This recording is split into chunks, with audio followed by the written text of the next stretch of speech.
तर मराठी शाळेची अवस्था ही काय आहे? मराठी शाळेची अवस्था सध्या पटसंख्या कमी होण्यास अनेक कारण आहेत. प्रशासन आहे, शिक्षकांच्या बदल्या आहेत आणि स्थानिक राजकारण आहे. त्यांची पात्रता आणि शिकवण्याची जर पद्धत पाहिली तर अत्युच्च आहे, सर्व गुण संपन्न आहेत. ह्याची जर तुलना सरकारी जे काही जिल्हा परिषद शिक्षक आहेत त्यांना पगार जास्त आहे आणि प्रायव्हेटांना कमी आहे, तर तुम्ही ठरवा पालकांनो की कुठे शाळेला घालायचं, म्हणजे कोणाची पात्रता जास्त असेल. की पहिली 1-2 वर्ष किंवा 3 वर्ष जेवढ्या मुलांनी खाजगी शाळेत ऍडमिशन घेतलेले आहेत त्यातले 50% मुलं पुन्हा रिव्हर्स आलेली आहेत. मन, मनगट आणि मेंदू याचा विकास अतिशय उत्कृष्टपणे जिल्हा परिषद शाळेत घेतला जातो. शिक्षका आचार्यापासून आचार्यापर्यंत, भात शिजवण्यापासून चांगलं शिकवण्यापर्यंत वन मॅन शो असतो. विविध कामाचे अड्डे बनलेले आणि राजकीय पुढाऱ्याचा त्यांना वर्दस्त असतो. विद्येचं मंदिर आहे. गावाला असं वाटलं पाहिजे की ह्या मंदिरात आपण जात असताना राजकीय डोळे बाजूला ठेवून मला माझा मुलगा न का शिकेना, तर गावचा शिकतो ना, तर या इमारतीला, या कंपाऊंडला, या इथल्या शाळेच्या कोणत्याही गोष्टीला धक्का लागला नाही पाहिजे. अगदी झाडण्यापासून सगळीच कामं शिक्षकांना करावी लागतात, तरी सुद्धा शिक्षक कधी कुरकुर कधी केलेलं नाही, कारण ही माझी शाळा आहे आणि मनापासून झोकून देणारी माणसं आहेत. याच्या पाठीमागं एक षडयंत्र आहे की जर जिल्हा परिषदची शाळा जर गुणवत्तेत आली तर खाजगी शाळा ओस पडल्याशिवाय राहणार नाही. त्यासाठी कारण जिल्हा परिषद शाळेची वरती जर कुऱ्हाड जर टाकायची असेल, संपवायचे असतील, तर अशा संस्थेला सर्वे करायला होतात. 158 कामाची यादी अशैक्षणिक कामाची. नमस्कार मित्रांनो, सागर चॅनलवरती आपल्या सर्वांचं स्वागत आहे. आज सर्वात महत्वाचा हा विषय ती म्हणजे मराठी भाषा असो किंवा आपल्या जिल्हा परिषदच्या मराठी शाळा असो, त्यांची अवस्था आज अशी का झाली आणि त्यामधून शिकलेले विद्यार्थी सुद्धा खूप उच्च अशा अधिकारी झाले हे आपण माध्यमातून पाहिलेलंच आहे. पण त्याची अवस्था म्हणा किंवा त्या पालकांचे मराठी शाळेबद्दल जे काही दुर्लक्ष असेल, त्यांच्या मनात काही गैरसमज असतील किंवा शासनानेही विशेष अशी काही उपक्रम राबवलेत, पण ते तळागाळापर्यंत जिल्हा परिषद शाळेपर्यंत आले आहेत का आणि त्यांचा पालकापर्यंत प्रचार झालेला आहे का आणि शिक्षकांची यामध्ये जमेची बाजू किती आहे, या संपूर्ण विषयावरती सखोल चर्चा करण्यासाठी आज आपल्या सोबत आहेत. त्यांना आदर्श पुरस्कार मिळाले, ते म्हणजे जत तालुका आदर्श शिक्षक पुरस्कार, ऍडव्होकेट CR सांगलीकर यांचा आदर्श शिक्षक पुरस्कार, सांगली जिल्हा परिषदेचे आदर्श शिक्षक पुरस्कार, सांगली जिल्हा प्राथमिक शिक्षण व पतसंस्थेचे ते चेअरमन पद सुद्धा त्यांनी भूषवलं आहे. त्यानंतर आता सध्या ते सांगली जिल्हा शिक्षक पतसंस्थेचे विद्यमान पार्लमेंटरी बोर्डाचे सदस्य सुद्धा आहेत. त्यांचं नाव आहे श्री आनाराव रुद्राप्पा पाटील. सर्वांना नमस्कार. तर मराठी शाळेची अवस्था ही काय आहे याबद्दल थोडक्यात सांगा. मराठी शाळेची अवस्था सध्या चांगलीच आहे. लोकांचा फक्त बघण्याचा दृष्टिकोन थोडासा बदललेला आहे, कारण इंग्रजी माध्यमाचं खूळ विद्यार्थ्यांच्या डोक्यात नाही, फक्त पालकांच्या डोक्यात आहे. आणि पालकांच्या डोक्यात असल्यामुळं इंग्रजी माध्यमाकडे थोडासा कल जरी असला तरी सांगली जिल्हा परिषदेकडे सध्या इंग्रजी माध्यमाची 300 ते 350 मुलं सध्या जिल्हा परिषदेकडे शिकत आहेत. म्हणजे अवस्था अशीच काही वाईट नाही, पण तरीही आपण बघतोय की जिल्हा परिषदेची शाळा आहे, आसपास एक 5 गावांच्या शाळेचं असं मिळून एखादी खाजगी प्रायव्हेट शाळा, इंग्लिश मिडियम वगैरे शाळा होती, तेवढा पटसंख्या मराठींचीच कमी होताना दिसते. म्हणजे जिल्हा परिषदची पटसंख्या थोडी कमी होताना दिसते, त्याबद्दल काय सांगाल? पटसंख्या कमी होण्यास अनेक कारण आहेत. प्रशासन आहे, शिक्षकांच्या बदल्या आहेत आणि स्थानिक राजकारण आहे. अशा अनेक गोष्टी आहेत शिक्षणाच्या गुणवत्तेसाठी. परंतु जिल्हा परिषदेचे शिक्षक आहेत ते उच्च विद्याभूषित आहेत, CET आहेत, TET आहेत आणि स्पर्धा परीक्षेमधून पास होऊन इथं आलेले आहेत. त्यांची पात्रता आणि शिकवण्याची जर पद्धत पाहिली तर अत्युच्च आहे, सर्व गुण संपन्न आहेत. ह्याची जर तुलना आपण जर खाजगी शाळेची केली तर शैक्षणिक पात्रताही बेताचीच आहे आणि त्यांना मिळणारं जे मानधन आहे तेही कमी आहे. त्यामुळं शिक्षणाची क्वालिटी जर आपण पाहिली फक्त दिसण्यासाठी आणि बोलण्यासाठी नसून ओरिजिनल जी शिक्षणाची पात्रता आहे ते मराठी शाळेची चांगली. तुम्ही जो विषय घेतला त्यावरती आपला राजकारणाचा विषय नसला तरी पण आपण एक घेतो की जयकुमार गोरे ग्रामविकास मंत्री आहेत, त्यांनी एक वक्तव्य केलं होतं की सरकारी जे काही जिल्हा परिषदेचे शिक्षक आहेत त्यांना पगार जास्त आहे आणि प्रायव्हेटांना कमी आहे, तर तुम्ही ठरवा पालकांनो की कुठे शाळेला घालायचं, म्हणजे कोणाची पात्रता जास्त असेल. सन्माननीय मंत्री महोदयांनी जे सांगितलेलं आहे अतिशय चांगलं, योग्यच आहे. ते पगारही चांगले आहेत आणि शैक्षणिक पात्रता आहे त्यांच्याकडे. बरोबर. सहजासहजी हे आमचे शिक्षक लोक या जिल्हा परिषदेकडे किंवा महानगरपालिकेकडे आलेले नाहीत, त्या स्पर्धा परीक्षेतून आलेले आहेत. त्याशिवाय सर्व गुण संपन्न आहेत. क्रीडा क्षेत्रापासून नाट्य क्षेत्रापर्यंत सर्व गुण ऑल इन वन असा प्राथमिक शिक्षक आहे. त्या पद्धतीने खाजगीकडे पाहिलं तर संगीताला वेगळा शिक्षक आहे, कार्यानुभवला वेगळा शिक्षक आहे, वेगवेगळ्या विषयाला वेगवेगळे शिक्षक आहेत आणि प्रत्येक 35 मिनिटाला शिक्षक बदलत असल्यामुळं त्या विद्यार्थ्याचा जो जिव्हाळा आहे तो जिव्हाळा तयार होत नाही.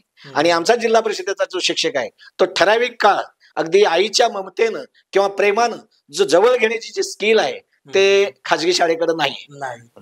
हा एक नातं तयार होतो. शिक्षक आपली मराठी भाषा ही मातृभाषा आहे, व्यवहाराची भाषा असली तरी इंग्रजीचा वाढता प्रभावामुळे पालक तिकडे जात आहेत, असं त्याबद्दल काय वाटतं तुम्हाला?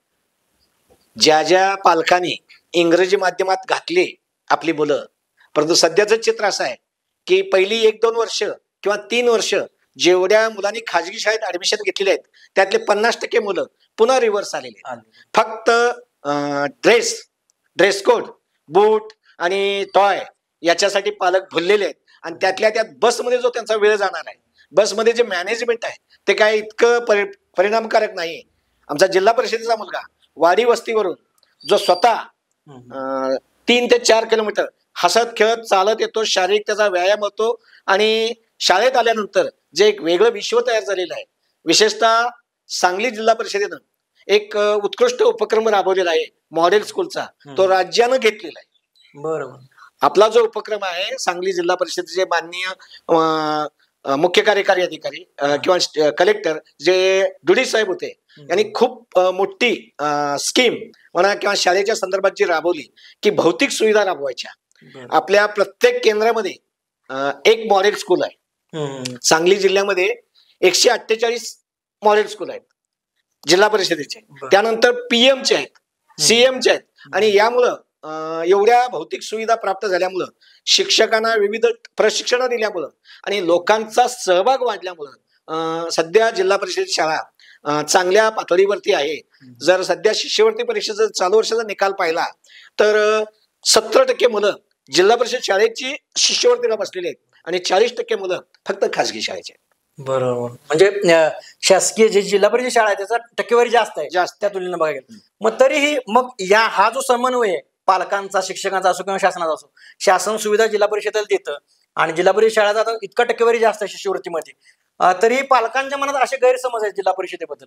त्याबद्दल काय सांगाल की काय गैरसमज आहे ते कसे खोडून काढाल तुम्ही? अशिक्षितपणा एक, समाज माध्यमाचा प्रभाव आणि जाहिराती.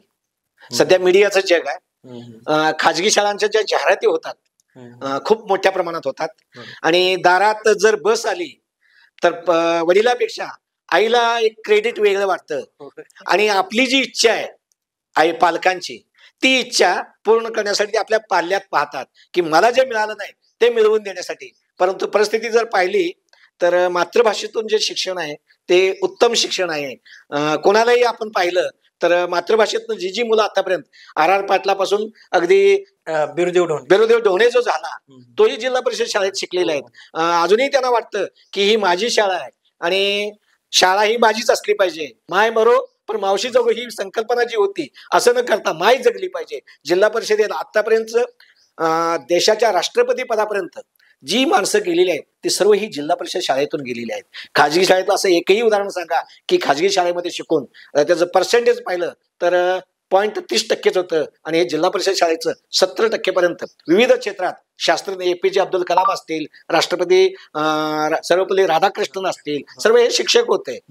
या सर्वांचं जर पाहिलं तर खाजगी शाळा न जाता अगदी सर्वसामान्य परवडणारी विविध योजना राबवणारी, पुस्तकापासून गणवेशापर्यंत मोफत देणारी आणि सर्व पद्धतीने काळजी घेणारी ही मराठी शाळा आहे, जिल्हा परिषद शाळा आहे. ती चांगलीच आहे. फक्त मीडिया जिल्हा परिषद शाळेला कमी पडतो, जाहिराती कमी पडतात. आता तुम्ही जाहिरातीचा जर विषय काढला त्यावरून एक थोडासा प्रश्न मी तिथं थोडा विषय अंतर होईल पण थोडा घेतो की जर जिल्हा परिषदेच्या मागे सरकार आहे, पूर्ण सरकार त्यांच्या पाठीशी आहे, सरकार तुम्हाला सुविधा देतं, सर्व देतं आणि प्रायव्हेट शाळा यांच्या जाहिराती होतात त्यामुळे त्या जाहिरातीला बोलून पालक तिकडे जातात. मग जिल्हा परिषद शाळा जाहिरातीसाठी कमी पडते, शासन कमी पडते की शासनाने असं काही धोरणं त्यासाठी अवलंबली पाहिजेत, याबद्दल काय सांगाल? खास शासनाने धोरणं आपली राबवली पाहिजेत. योजना जर पाहिल्या तर 20 ते 25 योजना सावित्रीबाई फुले पासून अनुदानापासून मध्यान्ह भोजनापर्यंत खूप योजना आहेत शासनाच्या. परंतु शासन काय करतंय, देतंय तर जाहिरात करत नाही. ह्याची जाहिरात जर झाली असती तर नक्कीच जिल्हा परिषदेकडे बघण्याचा कल 100% वाढणार. तरी जर शासनाचे जे उपक्रम आहेत, प्रायव्हेटला ते उपक्रम नसतात, त्याने अंगीकृत करतात दुसरे उपक्रम की सांस्कृतिक कार्यक्रम, मग ते शो असतील किंवा ड्रेसचे शो असतील, ते कॉम्पिटिशन वगैरे भरवतात. असे ते एक वेगवेगळ्या प्रकारे भरवण्याचा प्रयत्न करतात, उपक्रम वगैरे घेतात. तसे जिल्हा परिषदची नाळ ही अगदी संस्कृतीशी जोडलेली आहे. तर त्यांचे उपक्रम, शासनाचे काही सुविधा या काय काय आहेत ते थोडक्यात पालकांसाठी सांगाल ते बरोबर. स्पर्धेच्या माध्यमात पाहिलं तर 10 ते 12 जिल्हा परिषद पातळीवरती स्पर्धा असतात. अगदी शाळा पातळीवर, केंद्र पातळीवर, तालुका पातळीवर आणि जिल्हा पातळीवर वक्तृत्व असेल, कथाकथन असेल, भक्तिगीत असेल, लोकनाट्य असेल, कथाकथन असेल, इंग्लिश राईम्स कॉम्पिटिशन असेल, अशा विविध स्पर्धा जिल्हा परिषदेच्या माध्यमातून होतात. फक्त त्याला मार्केटिंग होत नाही. एक दुसरी गोष्ट अशी की ह्या सर्व स्पर्धा जिल्हा परिषदेची एक मोठी मला खंत वाटते की एकाच महिन्यात या सर्व स्पर्धा घेतात. मला असं वाटतं की प्रत्येक महिन्यात एक स्पर्धा, तालुका, शाळा, तालुका आणि जिल्हा, असं जर 10 महिने झालं तर शिक्षकांना वेळ मिळेल, जास्तीत जास्त मुलांच्या मध्ये ते गुण उतरवता येतील आणि मुलं वेगळ्या पद्धतीने चमकतील. फक्त शिष्यवृत्तीत न असता कला, क्रीडा, विविध क्षेत्रात अगदी चांगलं काम करतील. सध्या कारंजगीचं जर पाहिलं तर राज्य पातळीवरती 4 विद्यार्थिनी परवाच जाऊन आलेले आहेत. तुम्ही जिथं मुख्याध्यापक म्हणून जिथं होतो त्या ठिकाणच्या मुली संगमेश्वर जवळ आणि धाराशिवला या 2 ठिकाणी शिक्षक स्वखर्चानं जातात. खाजगी शाळेमध्ये मात्र तो प्रकार नाही, संस्था आपल्या फी मधून भरते. इथं मात्र शिक्षक आणि पालकांचा खर्च होऊन जिल्ह्याच्या बाहेर जायचं झालं तर पालकांची कुचंबणा होते. एका वेळेला कमीत कमी 1500 रुपये खर्च येतो आणि त्या ग्रामीण भागातल्या ऊसतोडीतल्या जाणाऱ्या मुलांच्यासाठी हे परवडेबल नाही. बरोबर. तुम्ही ऊसतोडीचा विषय काढला, त्यानुसार खाली कुळावाडी एक गाव आहे. कुळावाडी गावात मध्ये जिल्हा परिषदेमध्ये एक शिक्षक होते, त्यांनी ते भाकरीचा काहीतरी उपक्रम केला होता. म्हणजे जिल्हा परिषद शाळा ही मुलांच्या भवितव्याचं, त्यांच्या पालकांनाही ऍडजस्ट करून त्याच्या भौतिक पुढच्या जीवनात भविष्यात जे काही उपयोगाचं आहे ते उपयोगात आणून आत्मसात करतात शिक्षकांनी, तेच शिकवतात. इतकी मोठी जिल्हा परिषदेला शिक्षकांची ही लाभलेली आहे, तरी सुद्धा पालकांच्या मनात ते गैरसमज आहेत. त्याबद्दल काय सांगाल? कुळावाडीचं उदाहरण असो किंवा अशी एखादी उदाहरणं आहेत का तुमच्या भागात? कुलावाडी तरी उत्कृष्ट उदाहरण आहे. भक्तराज गर्जे नावाचे जे शिक्षक होते ते अतिशय विद्यार्थीप्रिय शिक्षक होते आणि गरज ओळखून, विद्यार्थ्यांची गरज ओळखून जे पालक ऊस तोडीला जातात, मग राहणार कोणाकडे आणि खाणार काय, त्याच्यावरचा पर्याय म्हणून भाकरी करण्याची स्पर्धा शाळा पातळीवरती घेतली. मुली भाकरी करतात इकडे ग्रामीण भागात, कारण मुलं करत नाहीत, कारण मुलांना गरज होती भाकरी कशी करायची आणि स्पर्धेच्या माध्यमातून शिक्षकांनी घेतल्यामुळं खरोखर तो एक चांगला उपक्रम आहे. आणि ग्रामीण भागात जिथं तिथं ऊसतोडी किंवा वीटभट्टी किंवा विविध कामासाठी पालक जातात तिथं हा उपक्रम घेणं गरजेचं आहे. त्या शिक्षकांना आपण धन्यवाद देऊया. त्याचबरोबर अन्य शाळेत सुद्धा असे विविध उपक्रम होतात जे गरजेचे आहेत. ते उपक्रम अतिशय चांगले आहेत. खेळाचे जर पाहिले, बुद्धिबळ पाहिलं किंवा विविध स्पर्धा आहेत स्थानिक पातळीवर, स्थानिक खेळ जे आहेत त्या खेळातून मन, मनगट आणि मेंदू याचा विकास अतिशय उत्कृष्टपणे जिल्हा परिषद शाळेत घेतला जातो. सोबतच मी असा एक प्रयोग बघितला होता एका शाळेत की लागवड जी असते आपली वांगी वगैरे हे सुद्धा त्यांच्या गार्डन मध्ये वगैरे करतात जिल्हा परिषद शाळेच्या. आणि ते पिकवणं, ते कसं आहे म्हणजे झाडांची आवड, पर्यावरणासाठी झाड महत्वाचं आहे किंवा आपल्याला जे काही खायला मिळतं ते शेतकऱ्यांचं वांगी असो कुठलंही कडधान्य ते त्या परिसरात पिकवलं जातं आणि ते त्यांना विकायला लावतात वगैरे. म्हणजे व्यवहार ज्ञान सुद्धा त्यातून शिकवलं जाते. इतकं प्रगतशील जिल्हा परिषद शाळेमध्ये शिकवलं जाते. हे याबद्दल काय सांगाल? खरं म्हणजे हा उपक्रम खूप बराच जुना आहे, परंतु खाजगी शाळा आणि जिल्हा परिषद शाळा यातला फरक सांगतोय की खाजगी शाळेला शिपाई असतो, क्लार्क असतो, शिक्षकेतर कर्मचारी असतात. शाळा सुटल्यानंतर त्या बागेची काळजी घ्यायला व्यक्ती असतात, माणसं असतात. ती बाजू जिल्हा परिषदेकडे नाहीये.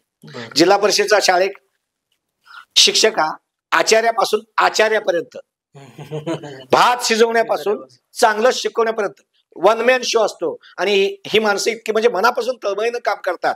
आता परसबागेचा विषय आला. सांगली जिल्हा परिषदेच्या पातळीवरती, तालुका पातळीवर, केंद्र पातळीवर, जिल्हा पातळीवर परसबागेचा अतिशय उत्कृष्ट कार्यक्रम घेतला. आपल्या तालुक्यात सुद्धा अशा काही बघण्यासारख्या परसबागा होत्या, ज्यात वांगी असेल, टोमॅटो असेल, मेथी असेल, कोथिंबीर असेल. आपल्या या परिसरातल्या केंद्रात सुद्धा स्पर्धेत कारंजंगीनं त्यात नंबर घेतला होता परसबागेमध्ये. ज्या परसबागेत पिकणारी वांगी असो, कोथिंबीर असो, ते प्रत्यक्षात मुलांना आहारात वापरलं जायचं. आणि मी केलेलं बऱ्याच वेळेला बघा, आपण जो कष्टानं करतो त्यात खाण्याचा आनंद असतो, तो आयता आणलेल्यात आनंद नसतो. आणि हे उपक्रम जिल्हा परिषदेच्या शाळेमध्ये राबवला जातो. परंतु सुरक्षा रक्षक किंवा कंपाऊंडची सुविधा जिल्हा परिषद शाळेला नाही. आणखी एक बाब की ज्या जिल्हा परिषदेच्या शाळा आहेत, शाळा सुटल्यानंतर विविध कामाचे अड्डे बनलेले आहेत आणि राजकीय पुढाऱ्यांचा त्यांना वर्दवस्त असतो की 5 नंतर जिल्हा परिषदेच्या शाळेत कुणीही व्यक्ती जर आला नाही कंपाऊंडच्या आत, तर परसबागच का विविध जर शाळा पाहिल्या तुम्ही जिल्हा परिषदेच्या सध्याच्या, भौतिक सुविधांनी समृद्ध झालेले आहेत. बाला पेंट तर इतके उत्कृष्ट उपक्रम राबवलेला आहे. विविध नेत्यांचे फोटो आहेत, सुविचार आहेत, सगळं काही चांगलं केलंय. कारण समाजकंटक माणसं 5 नंतर त्या चित्रांना विविध विकृत स्वरूपात आकार देतात आणि बिघडवण्याचं काम करतात. खरं म्हणजे एक मॉडेल आहे गावात. शाळा म्हणजे एक मंदिर आहे, विद्येचं मंदिर आहे. गावाला असं वाटलं पाहिजे की ह्या मंदिरात आपण जात असताना राजकीय जोडे बाजूला ठेवून, भला माझा मुलगा न का शिकेना, तर गावचा शिकतो ना, तर या इमारतीला, या कंपाऊंडला, या इथल्या शाळेच्या कोणत्याही गोष्टीला धक्का लागला नाही पाहिजे. जर ते धक्का लागत असेल तर ते मग माझं नुकसान आहे. ज्या वेळेला माझी शाळा असं वाटेल त्यावेळेला ते शाळा चांगली असेल. आणि जिल्हा परिषदेची आहे, माझी मुलं शिकत नाहीत. आता बऱ्याच ठिकाणी असं होतं की राजकीय जे पदाधिकारी आहेत, सरपंच वगैरे, त्यांची मुलं तिथं नसतात आणि नुकसान झालं कानाडोळा करतात. ज्या वेळेला त्यांचा मुलगा असतो पदाधिकाऱ्यांचा, त्यावेळेला मग सध्याची शाळा व्यवस्थापन समितीची तयार केलेली आहे, अतिशय उत्कृष्ट आहे. कारण ज्यांची मुलं शाळेत आहेत तेच शाळा व्यवस्थापन समितीचे सदस्य आहेत, अध्यक्ष आहेत. ते मात्र इतके हिरिरीनं भाग घेतात की कुठल्याही गोष्टीला स्वतः लक्ष देतात. काही नुकसान केलं तर ते संबंधितांना जाब विचारतात. आणि त्यामुळं आता एक 50% पेक्षा जास्त शाळा कंपाऊंड युक्त व्हायला लागलेल्या आहेत. फक्त एकच दुखणं आहे की शिक्षकेतर कर्मचारी जिल्हा परिषदेला नसल्यामुळं अगदी झाडण्यापासून सगळीच कामं शिक्षकांना करावी लागतात. तरी सुद्धा शिक्षक कधी कुरकुर कधी केलेलं नाही, कारण ही माझी शाळा आहे आणि मनापासून झोकून देणारी माणसं आहेत, म्हणून ही शाळा चांगली आहे. तुम्ही आता ते शिक्षकेतर कर्मचाऱ्यांचा केला, ह्या 2 महिन्याच्या मागच मला एका पालकांनी असाच कॉल केला होता की ते म्हणाले होते की जिल्हा परिषद शाळेमध्ये शिपायांची खरंच गरज आहे, त्यासाठी काय करता येईल का, किंवा तुम्ही काय न्यूज वगैरे लावाल का त्यासोबत. असे 2 कॉल मला आले होते. मग अशा माध्यमातून ह्या जे काही करतात, खरंच गरज आहे ती. कारण प्रायव्हेटमध्ये एखादा शिपाई असतो, मग पाणी भरण्यापासून अगदी मुलांना पाणी लागतं, तिथली स्वच्छता वगैरे, या सर्व पूर्ण गोष्टी तुम्ही म्हणला की परसबाग वगैरे, यासाठी एखादा शिपाई लागतो. मग ती खरं गरज आहे, शासनाने याकडे लक्ष द्यावं का? खरं 100% गरज आहे. कारण शाळा उघडण्यापासून कुलूप लावेपर्यंत सर्व शिक्षकच करतात. कधीही आमची प्राथमिक शिक्षक माघार कधी घेतलेली नाही. परंतु शाळेत आल्यानंतर सफाईपासून सर्व कामं मुलांच्याकडे करून घ्यावी लागतात. विशेषतः स्वच्छतागृहाचा जो प्रश्न असतो तो तर अतिशय गंभीर असतो. कारण मुलं स्वच्छतागृह स्वच्छ ठेवतात, परंतु शाळा सुटल्यानंतर त्या स्वच्छतागृहाचा वापर विविध कामासाठी केला जातो. आणि सकाळी आल्यानंतर ते काम शिक्षकांना विद्यार्थ्यामार्फत करावं लागतं किंवा शिक्षकांना करावं लागतं. ही लाजिरवाणी गोष्ट आहे. आणि त्यासाठी शिक्षकेतर कर्मचारी, शिपाई गरजेचंच आहे. त्याचबरोबर क्लार्क सुद्धा एक गरजेचं आहे जिल्हा परिषद शाळेला. किमान केंद्र पातळीवर तरी एखादा क्लार्क दिला तर सध्या अशैक्षणिक कामाचा इतका बोजा आहे. वर्षाची जर परिपत्रक आपण पाहिली तर साधारण एक 700 ते 800 परिपत्रक वर्षाला येतात. एक शिक्षक हा दिवसभर फक्त माहिती करण्यात असतो आणि तो शिक्षणापासून वंचित राहतो. आमच्या शिक्षकांची एकच इच्छा आहे की आम्हाला शिकवू द्या. बरोबर.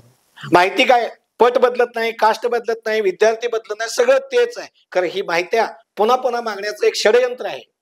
याच्या पाठीमागं एक षडयंत्र आहे की जर जिल्हा परिषदेची शाळा जर गुणवत्तेत आली तर खाजगी शाळा ओस पडल्याशिवाय राहणार नाही. त्यासाठी विविध उपक्रम, असर सारखी एक संस्था आहे जी खाजगी आहे, ते प्रत्येक वेळेला जिल्हा परिषद शाळेच्याच त्रुटी बाहेर काढते. खाजगी एकाही शाळेचं आतापर्यंत त्यांना माप काढलेलं नाही. का त्यांना खाजगी शाळा दिसत नाहीत का? असर सारखी संस्था आहे जी पुरस्कृत आहे आणि त्या संस्थेचा अहवाल राज्य शासन स्वीकारत आहे. सगळ्यात लाजिरवाणी गोष्ट आहे. त्या संस्थेला माझं तर असं स्पष्ट मत आहे, शिक्षक असर संस्थेनं करावं, सर्व शाळांचं करावं, जिल्हा परिषद शाळांचंच का? कारण जिल्हा परिषद शाळांची वरती जर कुऱ्हाड जर टाकायची असेल, संपवायचे असतील तर अशा संस्थेला सर्वे करायला लावतात आणि त्यामुळं चांगल्या बाजू पुढे येत नाही. आतापर्यंत जिल्हा परिषद शाळेतले शिक्षक स्नेह मेळाव्याच्या माध्यमातून किंवा माजी विद्यार्थ्यांच्या माध्यमातून जर पाहिलं, कारंजंगीला फक्त माजी विद्यार्थ्यांनी 10 कॉम्प्युटर दिलेले आहेत. जो मुलगा म्हणजे जी मुलं आहेत पूर्वी शिकलेली, फक्त एकदा त्यांना आम्ही आव्हान केलं, अरे बाबा सध्या तंत्रज्ञानाचं युग आहे, संगणक युग आहे आणि ग्रामीण भागात आपल्याला मिळत नाही. 15 ऑगस्टच्या एका मीटिंग मध्ये सांगितलं, सर किती पाहिजेत सांगा. आम्ही म्हटलं किमान एक 10-15 तरी. तर 15 दिलेले आहेत, 10 अद्यावत चालू आहेत, बाकीचे 5 वेगळ्या ठिकाणी चालू आहेत. रोज प्रत्येक वर्गातला 1 तास मुलं संगणक हाताळतात पहिलीपासून, आणि ही अभिमानाची गोष्ट आहे. कारण भविष्याची ही जी लक्षणं जर पाहिली, मला वाटतं त्या विद्यार्थ्याचं नाव जर सांगितलं, दादासाहेब जालिंदर गायकवाड नावाचा, जो बेंगलोर स्थित सध्या आहे, IT कंपनीत आहे. इतकं त्याला वाटतं की मला जे मिळालं नाही माझ्या शाळेत त्या भविष्यातल्या मुलांना मिळावं. त्याची मुलं नाहीत, परंतु त्याग आहे, त्यांची एक टीम आहे. आणि प्राथमिक शाळेतल्या माजी विद्यार्थ्यांना प्राथमिक शिक्षक एकत्र करून एक प्रगतीचं लक्षण, भविष्यात ही मुलं चांगली घडणार आहे. तुम्ही जसं प्रायव्हेट शाळा आणि जिल्हा परिषद शाळेचं सांगितलं की सर्वे वगैरे, गव्हर्नमेंट खरं तर ह्या ज्या काही लादत गोष्टी प्रायव्हेट शाळांना सांगितलं जातं की रूम तुमची अशीच पाहिजे, शिक्षक असे पाहिजेत, कॅम्प्युटर इतके पाहिजेत, एक शिपाई पाहिजे, क्लार्क पाहिजे. मग हेच रूल आपलीच शाळा जिल्हा परिषदेची यासाठी लावून त्यांनी सुद्धा काटेकोरपणे जिल्हा परिषदला ते जर पुरवलं तर जिल्हा परिषद अजूनही उभारी घेईल, अव्वल होईल, राज्यात नव्हे देशात टॉपला जाईल, फक्त ह्या गोष्टी पुरवल्या तर. कारण अशैक्षणिक काम हा शब्द आहे, 158 कामाची यादी आहे अशैक्षणिक कामाची. एक काम संपेपर्यंत दुसरं काम आलेलं असतं. माहिती कधीही शिक्षकांची संपलेली नाही. संध्याकाळी रात्री 9ला फोन चालू असतो, 10ला येतो, सकाळी जाताना फोन येतो. फोनला काय म्हणजे मर्यादा नाहीत. एवढ्या माहित्या त्या माहितीचं काय होतंय मलाही काही कळलेलं नाही, परंतु माहित्या मात्र रोजच चालू आहेत. त्यासाठी स्वतंत्र यंत्रणा आहे, केंद्र प्रमुख आहेत, मुख्याध्यापकाला मदतीला पुन्हा 2-3 शिक्षक, जेणेकरून अध्यापनाला वेळ कमी मिळावा आणि याची गुणवत्ता ढासळावी, असं एक षडयंत्र असेल असं मला वाटतंय. बरोबर. ते शिक्षकांच्या मागची कामं खरंच तशी म्हणजे शिकवण्याचं सोडून दुसरी कामं जास्त असल्यामुळे ते साहजिकच आहे. आता जिल्हा परिषद शाळेचं भविष्य कसं पाहताय तुम्ही, की कसं पाहिजे भविष्य किंवा कसं पाहताय, हा बोजा कायम राहील याबद्दल तुम्ही काय करताय, किंवा जर गावाकडली पोरं मातृभाषा शिकली तर त्यांचं भवितव्य किती चांगलं आहे, पण ते यामुळे रखडतं, या बाबतीत कसं पाहता तुम्ही भविष्य? नक्कीच भवितव्य चांगलं आहे. फक्त पालक मंडळी, स्थानिक प्रशासन यांचा जर वरदास्त असेल, आम्ही तुमच्या पाठीशी आहोत असं फक्त शिक्षकांना सांगितलं तरी शिक्षक 12 हत्तीचं बळ घेऊन लागणार आहेत. कारण पाठिंब्याची फक्त गरज आहे.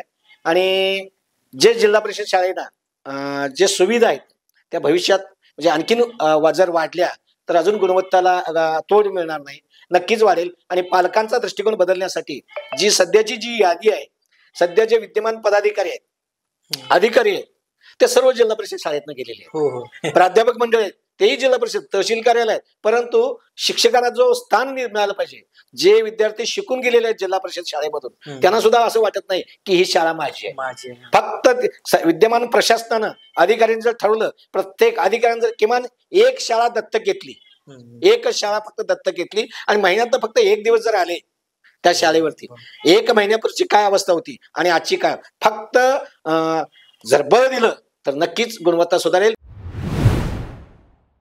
की जिल्हा परिषदेची शाळा असो, नगरपालिकेची असो, कटक मंडळाची असो किंवा शासन पुरस्कृत ज्या आमच्या ज्या शाळा आहेत त्या जर टिकायच्या असतील, चमत्कार दाखवल्याशिवाय नमस्कार करणार नाही. आणि शाळेतला जो चमत्कार आहे तो गुणवत्तेचा चमत्कार आहे, चांगला आहे. डॉक्टर बाबासाहेब आंबेडकरांनी सांगितल्यासारखं की शिक्षण हे वाघिणीचं दूध आहे आणि पिल्यानंतर गोडगोडल्याशिवाय राहणार नाही. त्यापेक्षा शासनाचं किंवा लोकप्रतिनिधीचं असं वाटतंय की हे वाघिणीचं दूध न मिळता शेळीचं दूध किंवा अन्य प्राण्यांचं दूध खाजगी शाळेत देऊन किमान तो कोणत्याही कामाचा होणार नाही.